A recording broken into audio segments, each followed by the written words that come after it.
lip balm. This happens to be my lip balm from Sweet Sadie Honey Farms.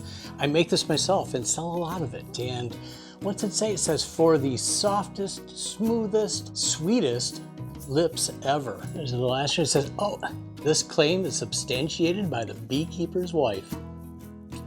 I'm telling you.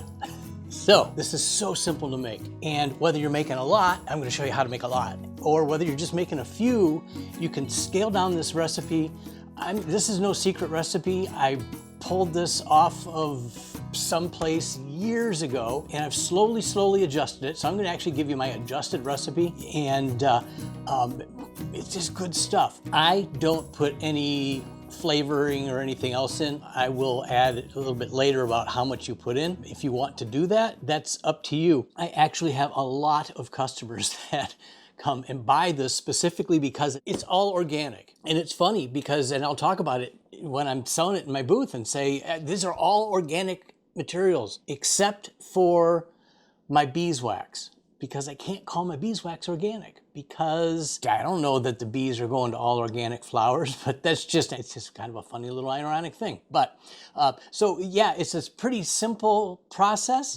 First, I'm gonna go through the ingredients and then show you how you can put it into large packages or small packages, because this is pretty small. So let's get on with the ingredients here. The ingredients are really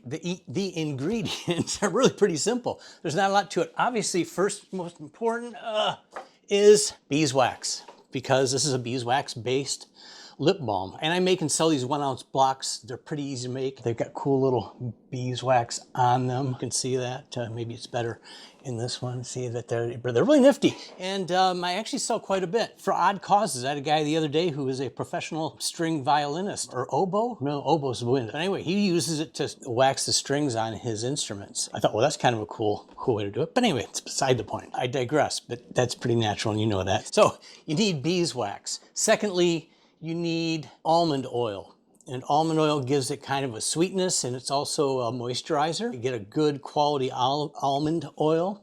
I've got organic cocoa butter. So cocoa butter is what really flavors it, but cocoa butter really gives it a nice long last feel. Coconut oil, get a really good coconut oil. There's some crazy expensive stuff out there. I found this, and I think it's 10 bucks for 16 ounces, which is really a good, cheap way to go. This much coconut oil probably will make several thousand, if not more. So, you know, once you buy it, it's going to last a long time. I think I bought this, I'm not even going to read where it probably expired, but yeah, well, this is just about done, but Best Buy a while ago anyway, but it's not going to hurt anything because people aren't eating it, but anyway, and then vitamin E oil. Vitamin E oil, again, is a moisturizer. It's organic and does good stuff, but that's it. There's not a lot to it. It's super simple. And I'm going to show you the whole process of how it's done. And you're going to go, wow, Dave, that's crazy simple. It is crazy simple. But again, I'm going to show you how to make 50 at a time. But if you wanted to downsize this into a much smaller batch, it's easy to do. You could take it down to a quarter of that amount. You're going to have probably enough lip balm for 6 months or a year if you do it that way. I put them in these tins. I put them in these lip containers, and then I put a label on them. I'm not going to show you that. You put your own label on them. Maybe you don't even want a label, but you know, I put them in these. They're really inexpensive. I'm going to put links to all this stuff down below, but if you didn't want to put it in here, you put it in a small container, whatever works for you. It can be a small little tin or something you got left over. It works just the same if you're just taking it out with your finger and putting it on. You don't have to have these, but if you're going to sell them, or if you want it more convenient because this is what we're used to, then do that. So let's get rid of all this for right now. And if I didn't say it before, I wash my hands. I make sure my hands are clean when I'm touching all this stuff. No one's eating it, but it is kind of a cosmetic, and I just feel that's a safe way to go. So I'm actually going to step away, wash my hands, and then I'm going to show you how I load this thing up. Okay, here we go. Back to the sink.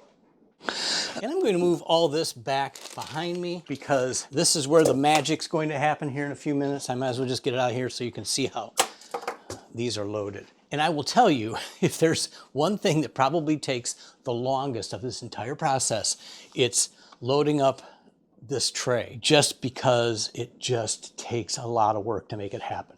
But I'm going to show you how. My hands are clean. Trash. And here's why.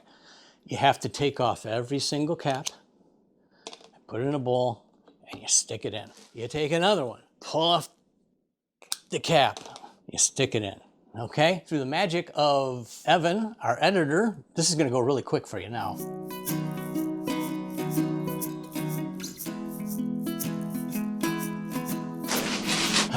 The last one.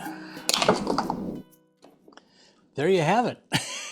Okay. I don't know, we could probably go back in the film and find out how long that took, but seriously, that takes probably the longest of everything in this whole process, and it's tedious, but I mean, you got to do it, right? But this is a really handy thing if you're going to be making a lot of them. And I have made half batches with this. You just have to be careful. Why the paper towel? Well, I've used this before, and you can see that it's got, you know, I mean, it's got a little bit of gunk in it. I clean it off as best as possible afterwards. It's not any material that's going to spoil or anything. It doesn't have to be crystal clean. And I just made this batch. Well, it's not like it's been sitting around. I used this a few hours ago because it is getting to be Christmas time, and you'd be shocked how much of these I sell. And how much do I sell these for? I'm selling them 1 for $3, 2 for $5, and people just go, oh, I want one of those. And it's just a real quick sale. My cost is like minimal on these. So it really is a good return on investment. Doesn't take a whole lot of time to do. It's just a nice add-on if you are doing sales of your honey products. It gives you just something else that you can have on the side to help supplement that. So this is the way the system is. And this is now, and you push it down, ready to be filled. So I'm going to come behind me, and we're going to do all the fun stuff that makes this happen. So come on over here and join me. So once you've got this baby loaded up, I don't know, I'll put this someplace safe. So once you got that baby loaded up, you're ready really to measure everything out. I use a double boiler. I wash this pan very heavily. It is beat up, but I wash it with hot soap and water beforehand. Again, it's cosmetic. I think it's just a safe thing to do to make sure that it's as clean as possible. And I use my old double boiler. And I love this hot plate. While this water is heating up for the double boiler, we're going to measure everything out. And we start out with beeswax. And then if you don't have a scale, a kitchen scale, I highly recommend having one if you're going to do something like this. I use it all the time for weighing out whatever I need to. And this is an Amazon Basics. It cost me very little money. Again, I'll put links to that down below too if you're interested. And I do everything in grams. I'll put ounces and teaspoons down in the description. I highly suggest that you do everything in grams because it's just going to be a lot more consistent than going with teaspoons and ounces and switching from ounces to teaspoons and all that good stuff. Just do grams. Okay, so got this set to grams, and we're going to start out. So you need, for 50 of these, and that'll give you actually 50 and a little bit extra, you need beeswax, 60 grams of beeswax, and that happens to be just at about 2 ounces. It's 4 grams over, but we're going to go with it. Into the pot it goes. Then I need to have coconut oil. And with this, I need 75 grams. And I'm getting pretty low on this stuff, so we're going to need some more pretty soon. I think I'm going to have just about exactly 75 grams. 71, come on, you can do it. 75, yeah. And look, she's pretty empty. So got my money's worth out of that. And I use the solid just because it's easier to deal with. And I don't have to worry about dumping it over, which is not something that's unusual for me. Then we need cocoa butter. 45 grams of cocoa butter. Smells really good. So I need 45 grams of that. That's what I like about these bags too. This particular one comes in lots of little tiny chips. So it makes it really easy to get the amount you need out of it. I put all of the solids into the container first before I put the liquids in so I can get everything to melt down. So we're going to put this pot with all this good stuff in it, and we're going to set it in the double boiler And we're going to let that all melt down. Then I need to pour in 120 grams of sweet almond oil. It's a lot. I know it's a lot, but it's what you need. 123, but we can live with that. I need 6 grams of the e-oil. I will zero that back out. And then carefully put in 6 grams. 7, just a pinch over, that's okay. So then I've got all my ingredients ready to go, and then we need to let this all melt. And once this melts, we're gonna dump that in, stir it in. So let's let this all melt and do its thing. Well, now everything is melted and we're ready to put in the liquids. And when I put the liquids in, I use just something to stir it with. It doesn't matter. I'm just using this knife that I use to put the coconut oil. When I first put this in, it's going to coagulate. It's going to coagulate real quick, and then it works its way out. Then we're ready to pour. So let's push this in and stir. As we do that, and you see, it looks a little bit like, what's that Asian soup? Gumdrop soup? Egg soup. But then it quickly dissolves. And at that point, it is now ready to go. This knife is done. We can turn off our power, and we're going to fill the tray. Now, what I found is filling a tray is either a really simple thing to do or it is a mess. And you know me, I usually end up making a mess out of it. I'm going to try to do the unmessy way this time around, but I'm going to need my cheater so I can see carefully how I do this. So now this is hot, it's done. I'm going to pull this out, but what I like to do is grab a paper towel and get all of the hot water off of it. So 2 things don't happen.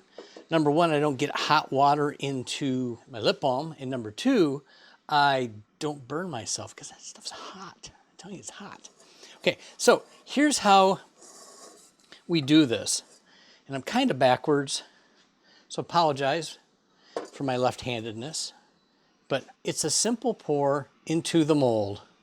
And I start at one end, and I work my way down, just carefully pouring into each one as much as I can without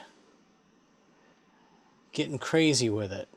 This stuff dries pretty quick, so you want to be pretty quick and fast with it, but you don't want to just dump it all over because then it's a real mess. Let me pour a little bit more this way and you can see it a little bit better as I'm pouring this in.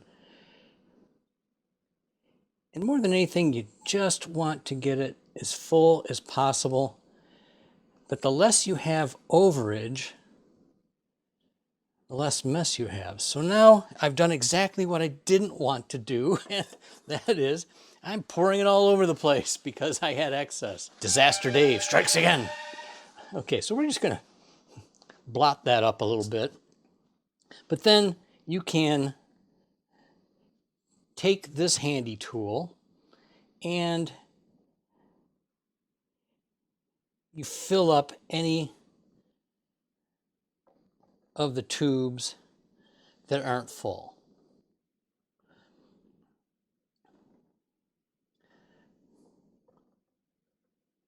And it's got a lip on the top and it's going to start to coagulate. And then I take anything that's coagulated and I put it back into the pot. Because the pot's going to go back on. I've got a little tin. I don't need to show you that, but I've got a little tin that allows me to just collect all the extra, and I'm kind of just, is this it? No, I think this is, nope. That's furniture polish. Here's a handy hint for your Uncle Dave. Don't put furniture polish on your teeth or your nose or your mouth. Just don't use furniture polish on your face. So this is starting to harden up really quick, as you can see. And I then just keep pushing this over because it does a couple things. It tops these off so that when your customer pulls the top off, if you're selling them, it is full to the very, very top. And then secondly, just makes for a nice smooth surface. Wait, didn't I just say that? And then we scrape.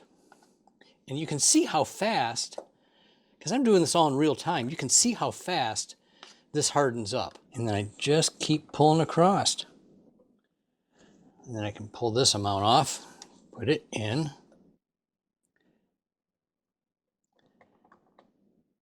And that may well be the last scrape. Then we just let everything harden off. It smells really good. Can you smell that? I keep saying that. It's like, you know, YouTube has got to get a smell-o-vision. You're just missing so much. Okay, so no smell-o-vision, but I am going to clean up these edges. I'm going to scrape again, and that should take care of it. Sticky.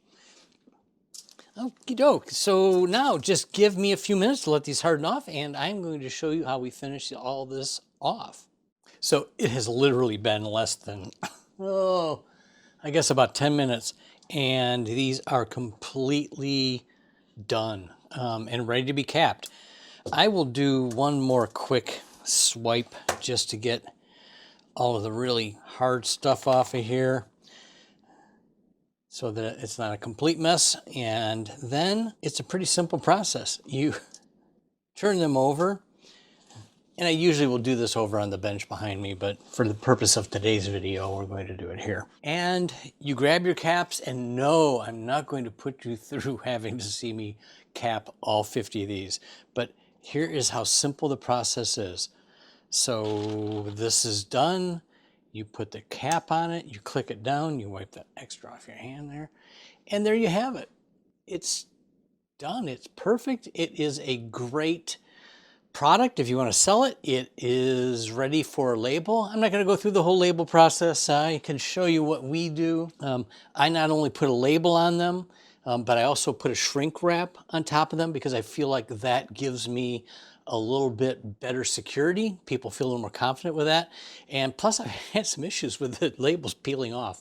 For whatever reason, they don't like to stick to this plastic, but that's just the way it goes. But this is just a great way to do it. It's a great way to, if you just want your own lip balm, again, you don't have to make 50 at a time. That's not necessary. You can really just simply do a few at a time. Take the recipe I'm going to put down below, cut it into portions, and I've done that before and it works great. So that's what we've got.